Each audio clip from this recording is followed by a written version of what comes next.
Hello people of the internet, I'm Rake and welcome to my guide on War Thunder. This will go over the very basics of the game and explain certain things that I think are important to know as a brand new War Thunder player.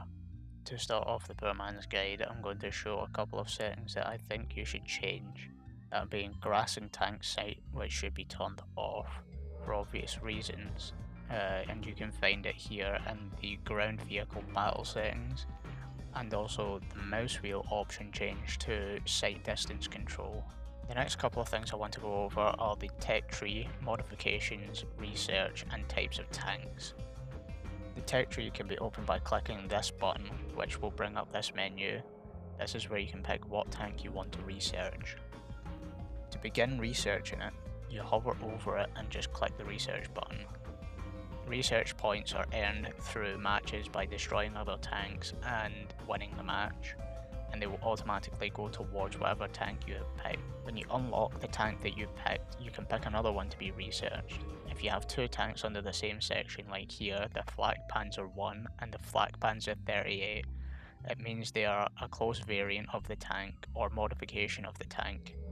For the types of tanks, there are symbols that tell you what type of tank it is, and in the tech tree at the top of the stat card when you click on a tank it tells you what type of tank it is.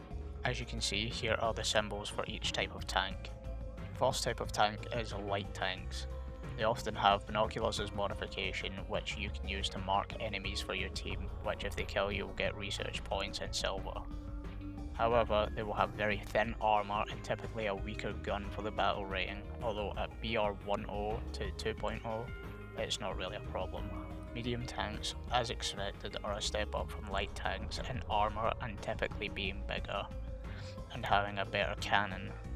Usually they are slower and lack binoculars, but make up for it using smoke grenades instead. Heavy tanks are something you won't see until about battle rating 4.0 and up, with the exceptions being France at 2.3 and Britain at 2.7.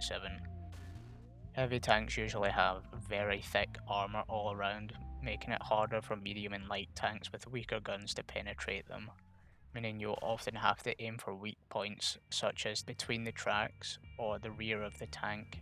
However, heavy tanks themselves tend to have slightly weaker guns than their counterparts at their tier.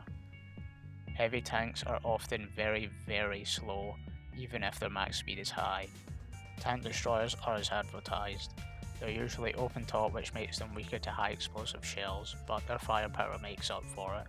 A lot of the time they're glass cannons meant to be played from far out from the objective. Some closed-top tanks can be quite tough, like in the case of the Stug 3 with it having good armour for its battle rating. Although some of them, specifically open-top tanks, are very thinly armoured and should be played at long range. SPAA, which stands for Self-Propelled Anti-Air, are again pretty easy to figure out. They're usually used to shoot down planes, but some SPAA tanks can penetrate a decent amount of armour, such as the Ostwind, which has 50mm of armour penetration, which can go through the side armour of most medium and light tanks at its battle rating, although some nations have better than that. Next I want to talk about shells. I'm not an expert on any of it, but I can give a rough explanation of what each type of shell does at lower battle ratings. AP, which stands for armour piercing, is a completely solid slug with a very small cone of shrapnel after penetration. An enemy tank will usually take a couple of shots to kill, but it usually has a higher penetration than APHE.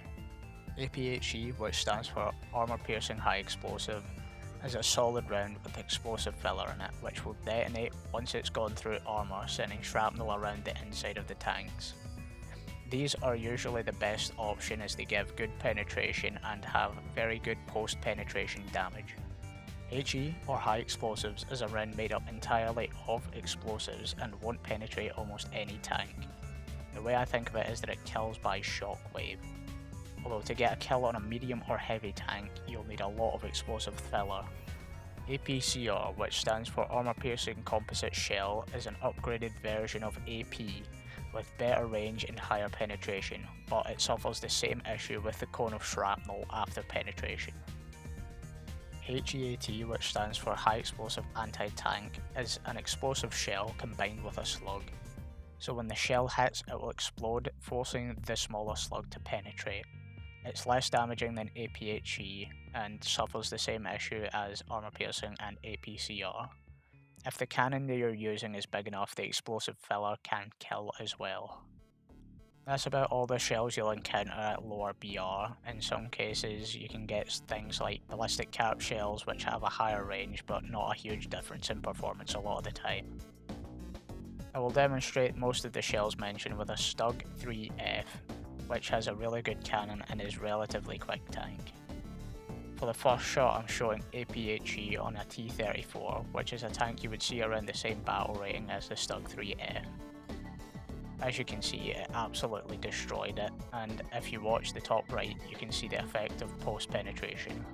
Next I'll show what high explosive is intended for on this flak truck, and as you can see it got destroyed.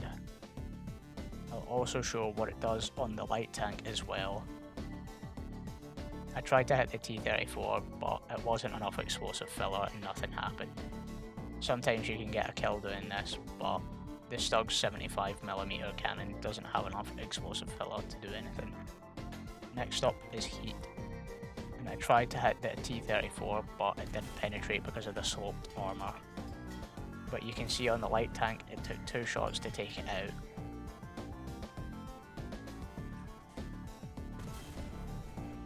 Then I got closer to the T-34 to shoot at point blank range on the sides, and it still takes 3 to 4 shots to destroy it, which is why I don't personally use HEAT rounds.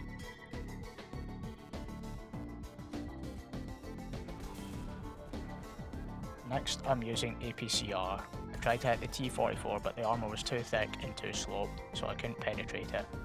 I turned to the KV-2 behind it, and you can see the poor post-penetration damage on the KV-2's turret, which is quite thin for the BR. So I switched back to APHE to finish it off. Sometimes bringing APCR is useful if the APHE you're using is too weak. Typically, small cannons on light tanks can't penetrate with APHE, but can with APCR, shown here.